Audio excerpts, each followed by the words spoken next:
Russia and Iran to agree that Assad must go eventually? Maybe eventually. I mean, the thing about foreign affairs is you're not, and leadership in foreign affairs is almost always not a choice between a good option and a bad option. You don't need leadership in a good option and a bad option. You pick the good one.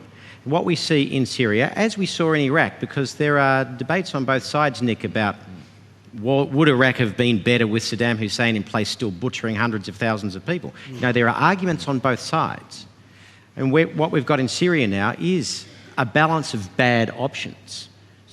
Do we leave Assad in power? Do we re-empower the Russians in their foreign policy? Do we go in and bomb the heck out of it? I mean, each of those options is a bad option, and the challenge for our leaders is to steer the way and find the least bad of bad options.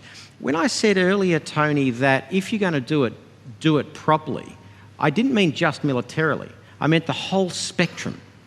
And the big mistake in Iraq, in my view, isn't they intervened. The big mistake in Iraq was there was no plan for the recovery and the reconstruction.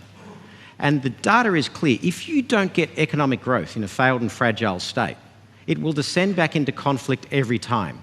And as strange as it may seem, there was no discussion between military and political planners with the private sector to talk about how do you actually get the economy going again?